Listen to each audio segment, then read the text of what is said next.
পাশে দাঁড়াও। মানুষ ফাঁদ পাচ্ছে, তুমি পাখির মতো পাশে দাঁড়াও। মানুষ বড় একলা, তুমি তাহার পাশে এসে দাঁড়াও। তোমাকে সেই সকাল থেকে তোমার মতো মনে পড়ছে, সন্ধে হলে মনে পড়ছে, রাতের বেলা মনে পড়ছে। মানুষ বড় একলা, তুমি তাহার পাশে এসে দাঁড়াও। এসে দাঁড়াও, ভেসে দাঁড়াও এবং ভালোবেসে দাঁড়াও। মানুষ বড় কাঁদছে, তুমি মানুষ হয়ে মানুষের পাশে এসে দাঁড়াও। কেউ কেউ বলছেন, মানুষের যখন এত দুঃখ, দুর্দশা, অসহনীয় ক্লেশ, একা থাকা, সারা বিশ্বে 3 লক্ষ ছুঁই ছুঁই মৃত্যু, তখন কেন এসব? এই লাইভ অনুষ্ঠান দিকে দিকে এসব নাকি উন্মত্ত উল্লাস। তাই ভয়ে ভয়ে শক্তি চট্টোপাধ্যায়ের শরণ নিলাম।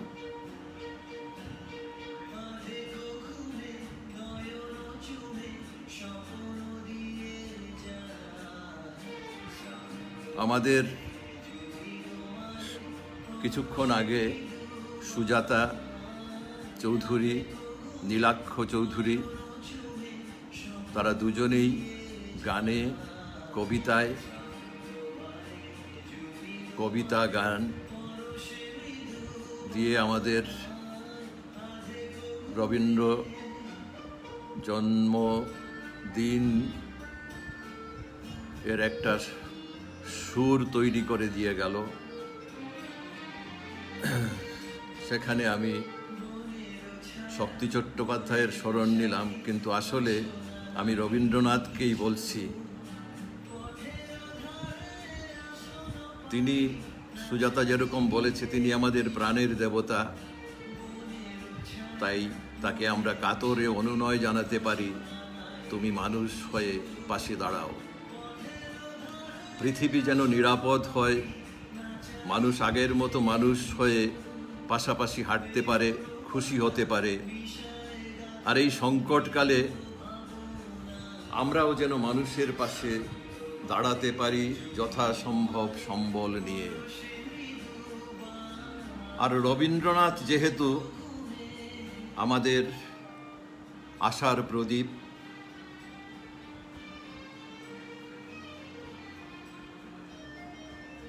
আমাদের প্রাণবায়ু, তাই যতক্ষণ শ্বাস ততক্ষণ আশ। তাই আমরা তাকে মনে করব শ্বাসবায়ু অবিরত রাখতে, তাকেই একমাত্র আমাদের অবলম্বন মানব। কারণ তিনি তো বলেছেন আমাদের, পাড়ি দিতে নদী হাল ভাঙে যদি, ছিন্ন পালের কাছি মৃত্যুর মুখে দাঁড়ায়ে জানিব, তুমি আছো আমি আছি। আমরা এছাড়া কোন দেবতার কাছে যেতে পারি যে বলতে পারেন তুমি আছো আমি আছি? তাই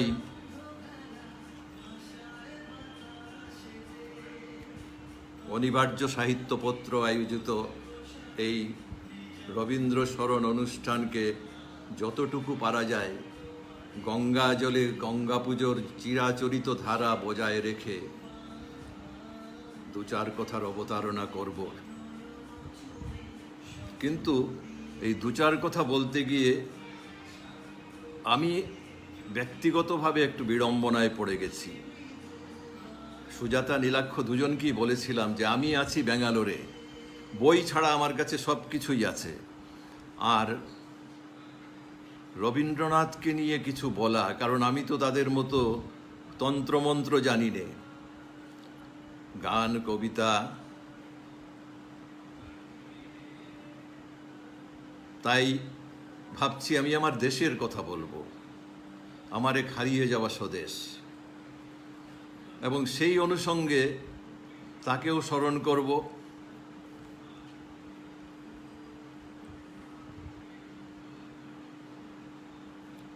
সার্থক জনম আমার, জন্মেছি এই দেশে, সার্থক জনম মাগো তোমায় ভালোবেসে, জানি নে তোর ধনরতন আছে কিনা রানীর মতন, শুধু জানি আমার অঙ্গ জোড়ায় তোমার ছায়ায় এসে, কোন বনেতে জানি নে ফুল গন্ধে এমন আকুল করে,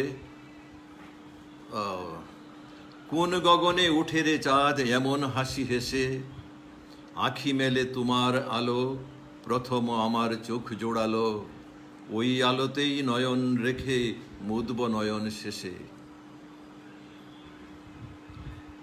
আমার দেশ বা দেশের বাড়ি এখন আর আমার নয়, সিলেট এখন বিদেশ। আমার দেশ সিলেট বিদেশ, প্রতিবেশী রাষ্ট্র বাংলাদেশের অন্তর্গত। তাই সার্থক জনম আমার যেমন সত্যি, ঠিক ওই কবিতা বা গানের শেষাংশের স্বাদ পূর্ণ হওয়ার নয়, ওই আলোতেই নয়ন রেখে মুদব নয়ন শেষে এক রাজনৈতিক পরিহাসে অপূর্ণ থেকে যাবে এই জীবনে। আমরা সিলেটিরা নাকি এক আজব জাতি, আমাদের নাকি মহাপ্রাণ বর্ণের প্রতি আকর্ষণ বেশি। মানে ওই সবাই যা বলে পকে ফ বলার, ওরা মানে আমরা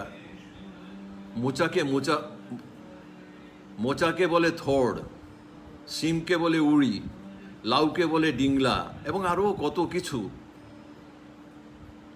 ওদের দেশে পা রাখতে গেলে পেরিয়ে যেতে হয় 36খানা টানেল, সুড়ঙ্গ, রেল সুড়ঙ্গ। তারপর সিদ্ধেশ্বর কপিল মুনির আশ্রম বদরপুরে, ওখান থেকে কুলাউড়া হয়ে সুরমা নদীর অপর পারে শ্রীহট্টবাজার রেলওয়ে স্টেশন, তারপর তো দরগা মহল্লা।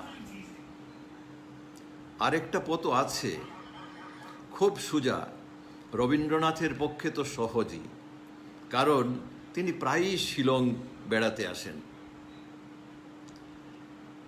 শেষের কবিতায় অমিত রায় শিলচর সিলেট বেড়ানোর একটি বাক্যাংশ হয়তো আছে, কিন্তু রবীন্দ্রনাথ শিলচরে পা রাখেননি। শিলং থেকে ডাউকি হয়ে, ভোলাগঞ্জ হয়ে, চেরাপুঞ্জি হয়েও যাওয়া যায় সিলেট, কিন্তু সে সময়ের পথ ছিল খুব দুর্গম, পায়ে হেঁটে যাওয়া সম্ভব নয় এবং গাড়ি ঘোড়ার, সেই পাহাড় থেকে নিচে নামার গাড়ি ঘোড়ার ব্যবস্থা ওদিকে ছিল না খুব একটা।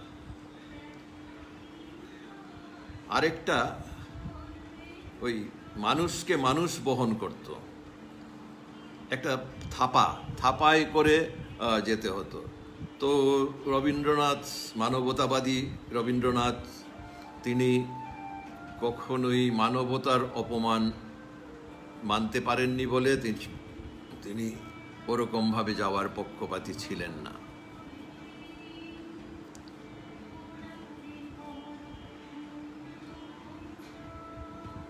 এটা অবান্তর কথা মনে হতে পারে, কিন্তু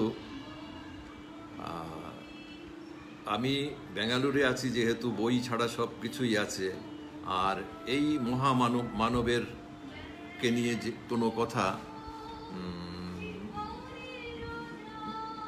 কোনো কথা বলে যাওয়া আমি ধৃষ্টতা মনে করি। তাই কিছু শোনা আর কিছু পড়া মনে করে আমি রবীন্দ্রনাথ ঠাকুরের সিলেট যাত্রার কথা একটু বলে আমার আজকের এই রবীন্দ্র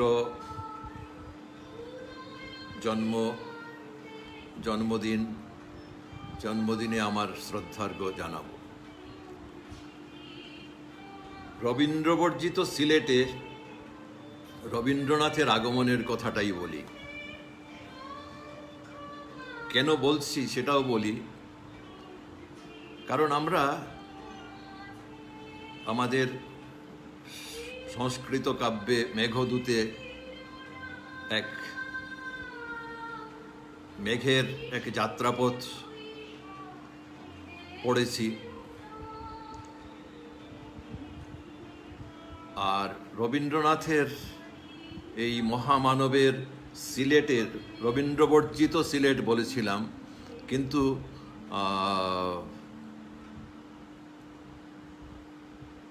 পাহাড় লাইনে যারা যাতায়াত করেছেন তাদের ভাবতেই কেমন লাগে না যে রবীন্দ্রনাথ 36টা টানেল পেরিয়ে এসেছেন বদরপুর, কুলাউড়া, সিলেট।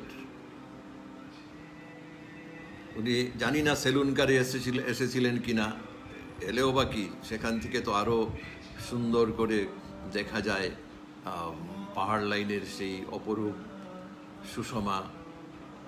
যে পাহাড় লাইন একবার পাহাড় লাইনে ভ্রমণ করেনি, তার ওই যে বলা হয় না যে লাহোর দেখেনি সে জন্মগ্রহণই করেনি, ঠিক সেরকম একবার সবাইকে বলি পাহাড় লাইনে একবার এসে যান। রবীন্দ্রনাথ সেই কাজটা করেছেন।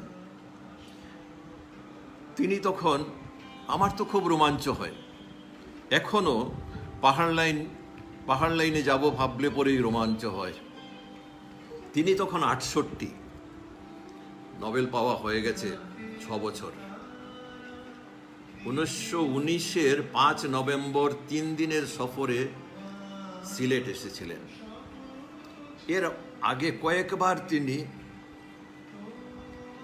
সিলেটবাসীর আকুল আমন্ত্রণ প্রত্যাখ্যান নয়, সাড়া দেননি তেমনভাবে, কারণ রবীন্দ্রনাথ তো প্রত্যাখ্যান করার মতো মানুষ ছিলেন না। সিলেটের বৌদ্ধিক সমাজ, বিশেষ করে সিলেট মহিলা সমিতি, আঞ্জুমানে ইসলামিয়া এবং আরও কয়েকটি সংগঠন রবীন্দ্রনাথের কাছে তার বার্তা পাঠিয়ে বিনীত অনুরোধ জানান। তারের বার্তায় সিলেটবাসী লিখেছিলেন, Sylhet desires India's greatest son to honour her by his visit.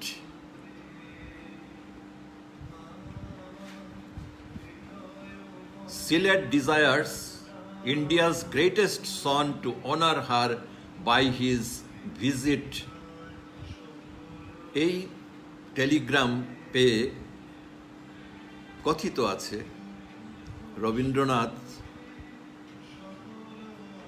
ওনার এক বিদেশ যাত্রা নাকি স্থগিত করে দিয়েছিলেন। উনি তখন শিলংয়ে ছিলেন। শিলং থেকে কলকাতায় ফিরে গিয়ে অস্ট্রেলিয়া যাওয়ার কথা ছিল, কিন্তু উনি অস্ট্রেলিয়া যাওয়াটা বাতিল করে দেন।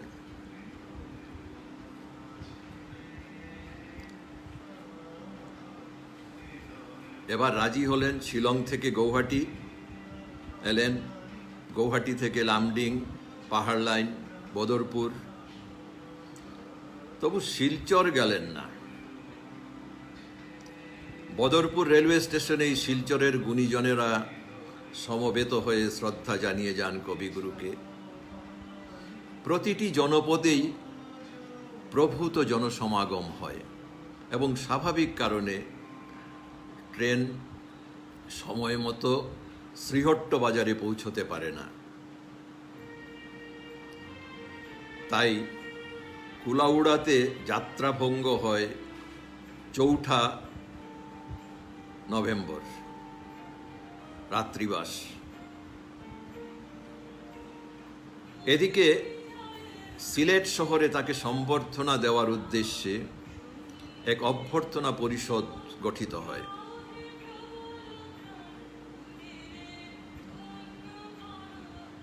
রবীন্দ্র বিশেষজ্ঞ যারা আছেন, আমাদের আসামে আছেন উষাবাবু, বা আসামের অনেকেই এই রবীন্দ্রনাথের সিলেট যাত্রার ব্যাপারে বিশদে জানেন। তাও এই বরাক উপত্যকা, আসামের বাইরে যারা আছেন, তাদের কাছে যদি মনে হয় কোনো একটু কিছু নতুনত্ব থাকে, সেটুকুই আমার পাওনা হবে।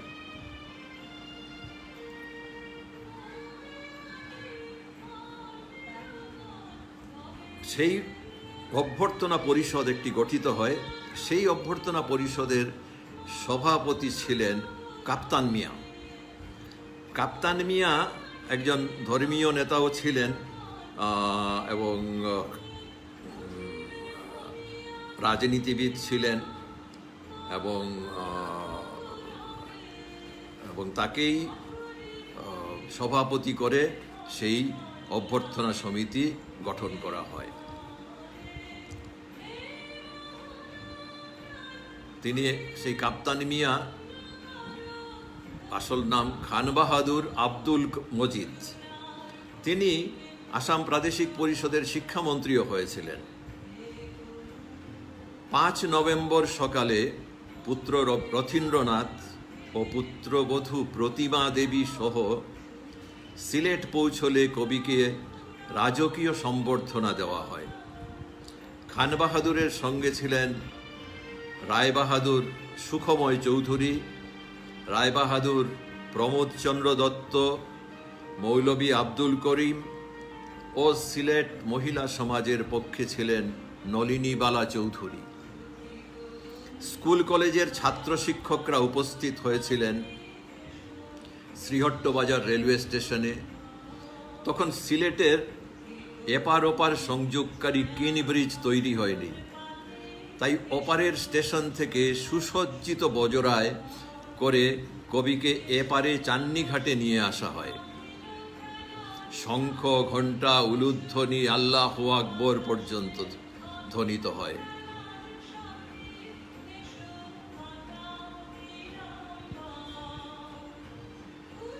আতশবাজিতে সকালের সিলেটের তখন নতুন সূর্য, বাঙালির রবি। সিলেটের বিখ্যাত দুটি দর্শনীয় ছিল চান্নিঘাটের সিঁড়ি আর আলী আমজদের ঘড়ি, কাছাকাছি এখনো আছে। ওপার থেকে চান্নিঘাটে মঙ্গল ঘট সহ লাল শালুতে ঢেকে দেওয়া হয়েছিল ঘাটের সিঁড়ি। কবিকে নিয়ে ভাইস রয়ের কাউন্সিল অফ স্টেটসের সদস্য মৌলভী আব্দুল করিম একটি ফিটন গাড়িতে করে শহরের উদ্দেশ্যে রওনা দেন। ফিটন গাড়ি মানে ওই ঘোড়ায় টানা গাড়ি তখনকার দিনের। এই ফিটন গাড়ি টানা নিয়েও একটা খুব মজার এবং খুব আনন্দের ঘটনা ঘটেছে, সেটা না হয় একটু পরেই বলবো। তার থাকার জন্য সিলেটের উত্তর প্রান্তে নয়া সড়ক একটা টিলার উপরে পাদ্রী টমাস সাহেবের বাংলোর পাশাপাশি একটি আরও মনোরম সুদৃশ্য একটি বাংলো বাড়িতে তাদের থাকার ব্যবস্থা করা হয়। সেদিন সন্ধ্যায় কবি স্থানীয় ব্রাহ্ম সমাজের আমন্ত্রণে উপাসনায় যোগ দেন। আমার এত উৎসাহ এই রবীন্দ্রনাথের সিলেট ভ্রমণ নিয়ে, এটার কারণ শুধু সিলেট নয়, এই আমার আবাল্যের আমার তৎকালীন পূর্ণ সিলেটে আমার জন্ম। আমি শিলচর শহরে আমার বেড়ে ওঠা, পড়াশোনার অনেকটাই গৌহাটিতে, চাকরি জীবন সারা আসামের। সুতরাং এই যে ভ্রমণ পথ, সেই ভ্রমণ পথের সঙ্গে আমি এত বেশি পরিচিত, সিলেট শহরের সঙ্গে এত বেশি পরিচিত যে আমার মনে হলো যে মানে আমি রবীন্দ্রনাথ যে পথ দিয়ে গেছেন সেই পথ দিয়ে তো আমিও হেঁটেছি, আমি রবীন্দ্রনাথের সঙ্গেই হেঁটেছি।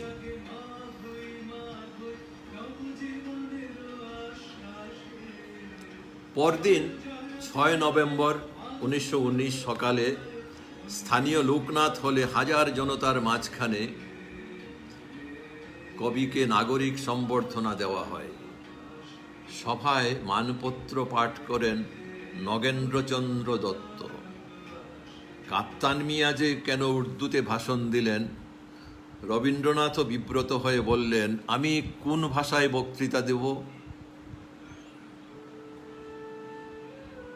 অনুষ্ঠান শেষে মুরারিচাঁদ কলেজের বাংলা ও সংস্কৃত সাহিত্যের অধ্যাপক নলিনীমোহন শাস্ত্রীর বাড়িতে কিছু সময় আতিথ্য গ্রহণ করেন। এমসি কলেজ বললেও আবার সেই রোমাঞ্চ হয়। মুরারিচাঁদ কলেজ, বাঙালির ইতিহাস, আদি পর্ব আর ছন্দগুরু রবীন্দ্রনাথের প্রণেতা দুই বন্ধু নিহার রঞ্জন রায় ও প্রবোধচন্দ্র সেন ছাত্র ছিলেন এই এমসি কলেজের। আমার সিলেট ভ্রমণের সময় সিলেট ঘুরে দেখানোর জন্য আমার সঙ্গে ছিলেন বাংলার একজন কবি দিন হঠাৎ আমাকে বলল, একটা শ্রেণীকক্ষ দেখিয়ে বলল, দাদা দেখুন, ওই যে বেঞ্চি, ওই বেঞ্চিতে আমার দুই ছাত্র পড়াশোনা করতেন। খুব খুব গম্ভীর স্বভাবের এই কবি দিন। আমি বললাম, কোন ছাত্র? বলছে প্রবোধচন্দ্র সেন আর নিহার রঞ্জন রায়। হয়তো এই রকম একটা শ্রেণীকক্ষেই ওনারা পড়াশোনা করতেন, ঠিকই বলেছেন।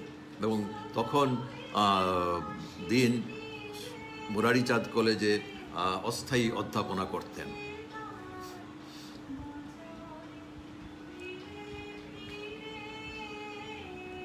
আমি কারো কোনো মন্তব্য দেখছি না। আমি কি বিরক্ত করছি সবাইকে, নাকি চালিয়ে যাব?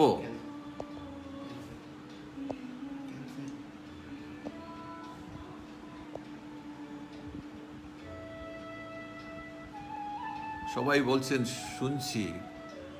মেঘদূত বলছে খুব ভালো লাগছে, নেপথ্য গানের সঙ্গে আপনার কথা অপূর্ব লাগছে। ঠিক আছে, সিলেট থেকে সঙ্গে আছি।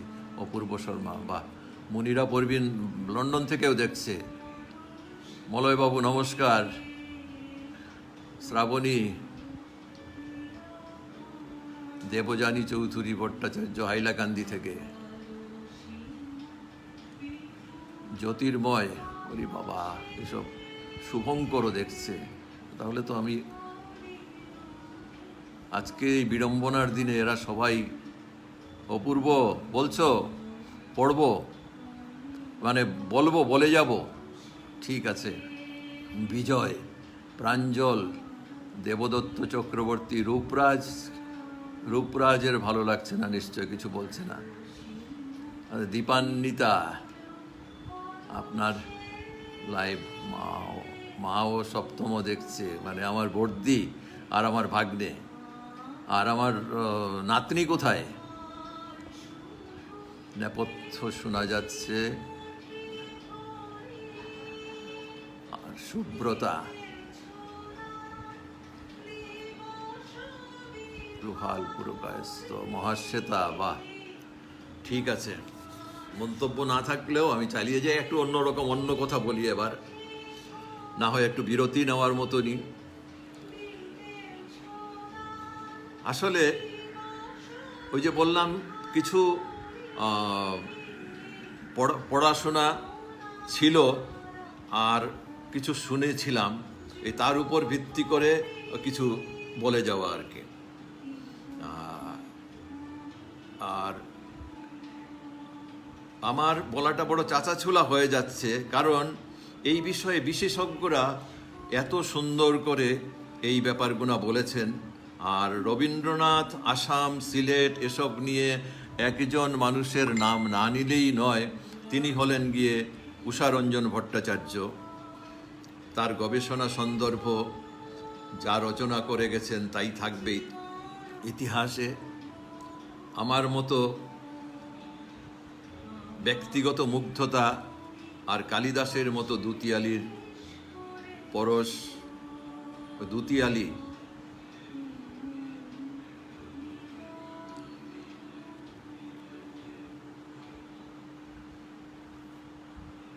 ওই দুতিয়ালি মানে মেঘদূতের দূত। কশ্চিৎ কান্তা বিরহ গুরুণা স্বাধিকার প্রমত্ত শাপেন স্তঙ্গমিত মহিমা বর্ষভুগ্যেন ভরতু। ওই মেঘদূত সেই পথ দিয়ে যাচ্ছিলেন। কেন যাচ্ছিলেন? শাপগ্রস্ত একজন। কিন্তু এই পথ দিয়ে যার যাওয়ার কথা আমি বলছি, তিনি শাপগ্রস্ত কেউ নন, বরঞ্চ তিনি সিলেটের অহল্যা ভূমিকে শাপমুক্ত করতে গেছিলেন।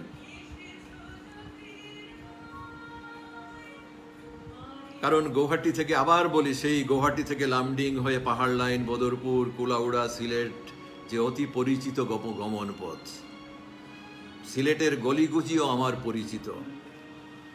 আমার মায়ের বাড়ি দাঁড়িয়াপাড়া, কাজির বাজার, জিন্দাবাজার, ধোপাদিঘি, আরো কত কত পথ। সব পথ ঘুরতে ঘুরতে মনে হয়েছে এসব পথে ঘুরেছে তার ফিটন গাড়ি। উষাবাবুর মতো বলতে পারিনি হয়তো। উষাবাবুর মমতায় সত্যি সত্যি উষাবাবুর লেখাগুনা অত্যন্ত মমতাময়, তার একটা মোহকারী ভাষা আছে। এবার তারিখ নিয়ে একটা সংশয় আছে, কিন্তু যেদিনই হোক রবীন্দ্রনাথের ফিটন শকট টেনে নিয়ে যাওয়া নিয়ে যুব সমাজে, ছাত্র সমাজে এক অদ্ভুত উন্মাদনা হয়েছিল, যা অভূতপূর্ব। ঘোড়ায় টানা ফিটন গাড়ি রবীন্দ্রনাথকে নিয়ে চলতে শুরু করলে ছাত্ররা ঘোড়াকে লাগাম খুলে মুক্ত করে দেয় আর গাড়ি নিজেরাই টানতে শুরু করে। রবীন্দ্রনাথ আপত্তি করলেও কে শোনে কার কথা? আবার একই কথা শোনা যায় 7 তারিখ শহরের উপান্তে এমসি কলেজে বক্তৃতা দিতে যাওয়ার সময়ও নাকি একই ঘটনা ঘটেছিল। কোনটা ঠিক, নাকি দুটোই ঠিক? ইতিহাস এখনো নীরব। সিলেটের আরেক বিস্ময় এই মুরারিচাঁদ কলেজ বা রাজার কলেজ। না, আমি আগে যে কথাটা বলেছিলাম এবার অন্য কথা, আয়তন। আমি পড়েছি গৌহাটি বিশ্ববিদ্যালয়ে, তার বিশালতায় অবাক হয়েছি। মুরারিচাঁদ কলেজ দেখে তো থ হয়ে গেছি। একটা কলেজ যে এত বিশাল হতে পারে, এত দীর্ঘিকা, এত ফুলের বাগান, এত বিশ্রাম স্থল ছাত্রছাত্রীদের, তার মধ্যে মধ্যে ছোট বড় শ্রেণীকক্ষ এবং অফিস ইত্যাদি।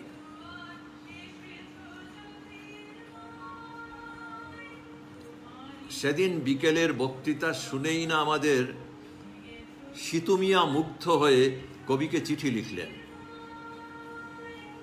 তারপর তার বিশ্বভারতী গমন, সৈয়দ মুস্তফা আলী থেকে বাঙালির আলী সাহেব হয়ে ওঠা, তার কল্যাণেই সিলেটি উচ্চারণ ভঙ্গির এক মধুর উপমা শোনা গেল রবি ঠাকুরের কণ্ঠে।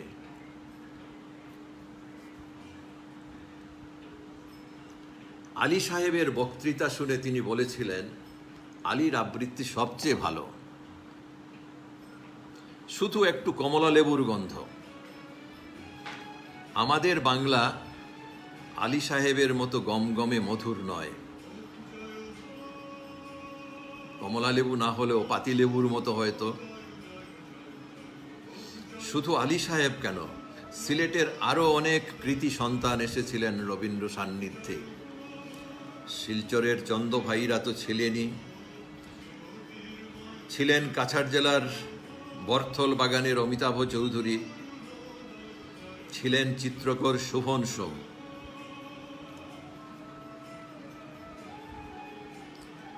বরাক উপত্যকার এক অসামান্য কাব্য সংকলন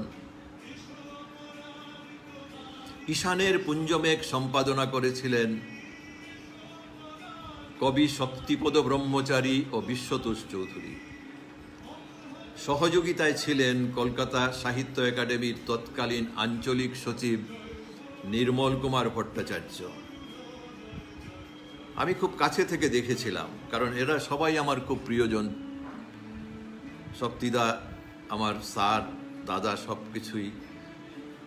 নির্মল আমার বন্ধু,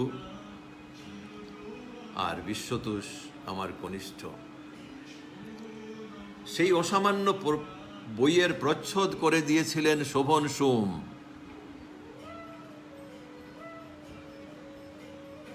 কবি অশোক বিজয় রাহাও ছিলেন বিশ্বভারতীর কৃতি শিক্ষক। তার কবিতার বিখ্যাত লাইনটি এখনো বাঙালি মনে রেখেছে, আধখানা চাঁদ লটকে আছে টেলিগ্রাফের তারে। অধ্যাপক যতীন্দ্রনাথ ভট্টাচার্য বিশ্বভারতীর ছাত্র, নারী আন্দোলনের অগ্রপথিক লীলা রায়ের পত্রিকা জয়শ্রীর নামকরণ করেছিলেন রবীন্দ্রনাথ। উষাবাবু কুইনির কথাও লিখেছেন।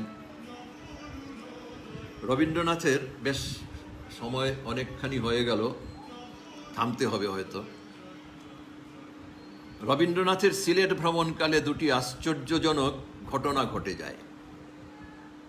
এক, তার সিলেট ভ্রমণের দ্বিতীয় দিনে নাগরিক সম্বর্ধনার পর তিনি শহরের পূর্ব প্রান্তে মাসিমপুর যান মণিপুরী হস্তশিল্প দেখতে। সেখানেই তাকে মণিপুরী নাচ ও গান দিয়ে অভ্যর্থনা জানানো হয়। মণিপুরী সংস্কৃতি তাকে এতটাই মুগ্ধ করে যে পরবর্তীতে বিশ্বভারতীর পাঠ্যতালিকায় মণিপুরী নৃত্য প্রবর্তন করেন। আর দ্বিতীয়, রবীন্দ্রনাথ যে মরমী কবি এবং গায়ক হাসন রাজার গুণমুগ্ধ তা সর্বজনবিদিত। তিনি সিলেটের যেখানে ছিলেন সেখান থেকে সোজা রাস্তাটা চলে গেছে কিন্তু সুনামগঞ্জ এবং হাসন রাজার দেশ লক্ষণসিরি। রবীন্দ্রনাথ হয়তো সময়ের অপ্রতুলতায় তার এত প্রিয় কবি সঙ্গে কিন্তু গ্রাম্য কবি হাসন রাজার সঙ্গে কিন্তু দেখা করেননি, এবং হয়তো হাসন রাজাও তখন ততটা সুস্থ ছিলেন না, কারণ রবীন্দ্রনাথের যাওয়ার বছর তিনেক পরেই তো তিনিও তো গত হন।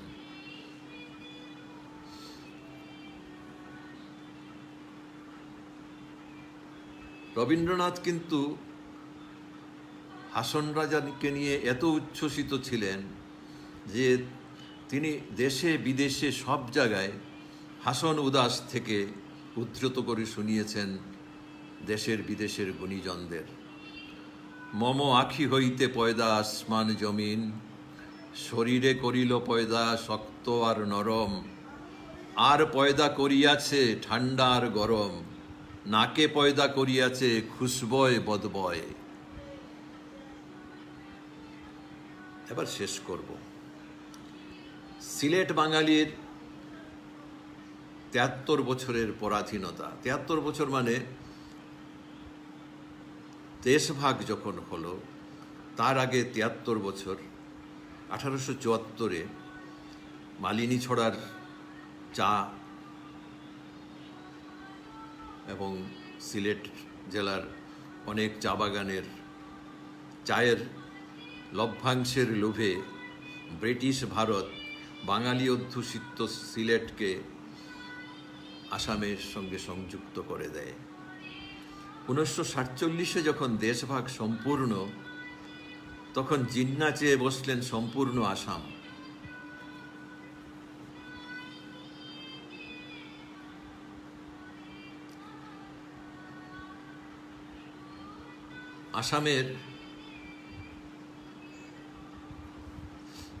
আসামের নেতারা নরুনের বদলে নাকটাই দিয়ে দিলেন। সিলেটে হলো গণভোট। মহাভারতের অন্যায় লড়াইয়ের দোহাই দিয়ে বলা হলো 55,000 চা শ্রমিক স্থায়ী নাগরিক নয়। সেই ভোটেই ভারতভুক্তি হলো না সিলেটের। বাঙালি হিন্দু মুসলমান অধ্যুষিত সিলেটের রাজনৈতিক আসামের অন্তর্ভুক্ত থাকার একটি কবিতায় সিলেট বাঙালির মর্মবেদনা ব্যক্ত করেছিলেন কবি কোনো এক সময়ে।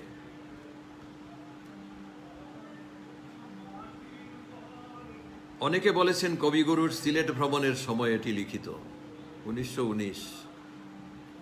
কিন্তু তাই বা কি করে হয়? কবি যে কোনো তারিখ দেননি লেখায়। আর রবীন্দ্রনাথ সই করেছেন রবীন্দ্রনাথ ঠাকুর হিসেবে। আর এটা পুক্ত তথ্য, সবাই জানেন যে রবীন্দ্রনাথ 1932-এর আগে উনি শ্রী রবীন্দ্রনাথ ঠাকুর লিখতেন। 32-এর পর থেকে উনি শ্রীমুক্ত করেছেন নিজেকে। সুতরাং এই কবিতাটি 1932 থেকে 1941-এর মধ্যেই লেখা হয়েছিল। কারণ তখন হয়তো উনি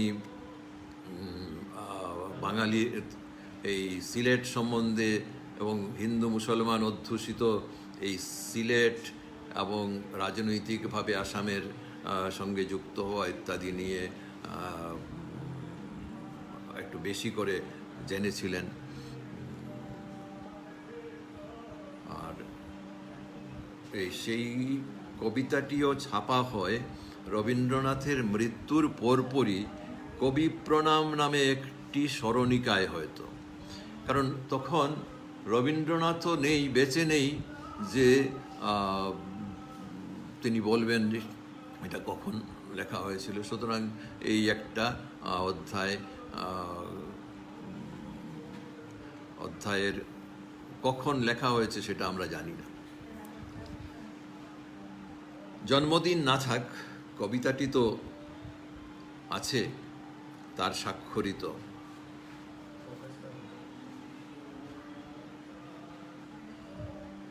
সবাই জানেন, তাও শেষ করি সেই কবিতা দিয়েই। মমতাবিহীন কালো স্রোতে বাঙালির রাষ্ট্রসীমা হতে নির্বাসিতা তুমি, সুন্দরী শ্রীভূমি। ভারতী আপন পুণ্য হাতে বাঙালির হৃদয়ের সাথে বাণীমাল্য দিয়া বাঁধে তব হিয়া, সে বাঁধনে চিরদিন তরে তব কাছে বাংলার আশীর্বাদ গাথা হয়ে আছে।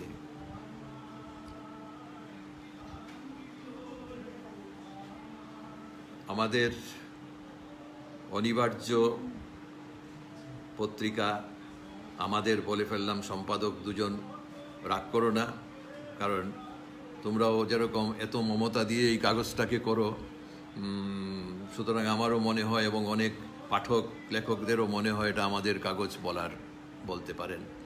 সুতরাং এই যে চার শুক্রবার ঘিরে রবীন্দ্র স্মরণ করার পরিকল্পনা নিয়েছেন এবং যাদেরকে ডাকবেন ঠিক করেছেন, বাংলা ভাষার অধ্যাপক, বিভাগীয় প্রধান আসাম বিশ্ববিদ্যালয়ের বিশ্বতোষ চৌধুরী আসবেন। বিশ্বতোষ চৌধুরী একজন বাচিক শিল্পী, একজন গায়ক এবং অসাধারণ পাঠ, এবং উনি রক্তকরবী, পাঠ করতে করতে গান করেন, গান করতে করতে পাঠ করেন, এরকম উনি মানে এই অসাধারণ তার এই গায়কী এবং বাচিক অভিব্যক্তি। এরপরে হয়তো আসবেন রূপরাজ ভট্টাচার্য, রূপরাজ কবি, রূপরাজ প্রাবন্ধিক, রূপরাজ গল্পকার। আর রূপরাজ সামাজিক ব্যক্তিত্বও বটে। রূপরাজ আসবেন, তারপরে আসবেন শিলচর শহরের আরেক সাংস্কৃতিক ব্যক্তিত্ব খুবই কম বয়সে অনেক যশের অধিকারী বিশ্বরাজ ভট্টাচার্য। কবিতা লেখেন, গান লেখেন, সেই গান লেখা, সুর দেওয়া, এইসব উনি শিলচর, বরাক উপত্যকা, আসামের গণ্ডি ছাড়িয়ে উনি বেরিয়ে গেছেন। উনি ছোট গল্পও লেখেন। দলের প্রতি উনি একজন সৈনিক হিসাবে নিজেকে মান্য করেন। উনি আসবেন, আপনারা সবাই এই 3 শুক্রবারের জন্য অপেক্ষায় থাকুন। নমস্কার।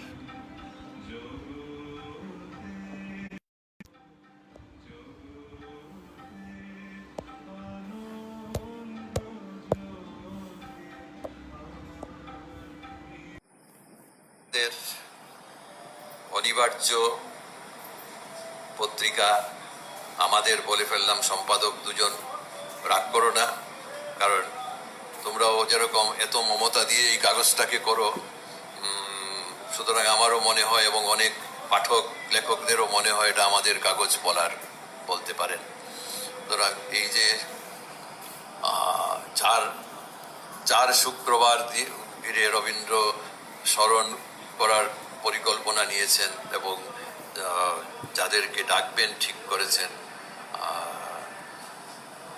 বাংলা ভাষার অধ্যাপক, বিভাগীয় প্রধান, আসাম বিশ্ববিদ্যালয়ের বিশ্বতোষ চৌধুরী আসবেন। বিশ্বতোষ চৌধুরী একজন বাচিক শিল্পী, একজন গায়ক এবং অসাধারণ পাঠ, এবং উনি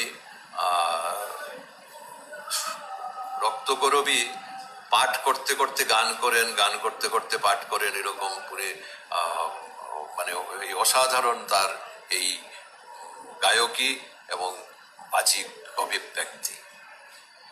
এরপরে হয়তো আসবেন রূপরাজ ভট্টাচার্য। রূপরাজ কবি, রূপরাজ প্রাবন্ধিক, রূপরাজ গল্পকার, আর রূপরাজ সামাজিক ব্যক্তিত্বও বটে। রূপরাজ আসবেন, তারপরে আসবেন শিলচর শহরের আরেক সাংস্কৃতিক ব্যক্তিত্ব খুবই কম বয়সে অনেক যশের অধিকারী বিশ্বরাজ ভট্টাচার্য। কবিতা লেখেন, গান লেখেন, সেই গান লেখা, সুর দেওয়া, এইসব উনি শিলচর, বরাক উপত্যকা, আসামের গণ্ডি ছাড়িয়ে উনি বেরিয়ে গেছেন। উনি ছোট গল্পও লেখেন। দলের প্রতি উনি একজন সৈনিক হিসাবে নিজেকে মান্য করেন। উনি আসবেন, আপনারা সবাই এই 3 শুক্রবারের জন্য অপেক্ষায় থাকুন। নমস্কার।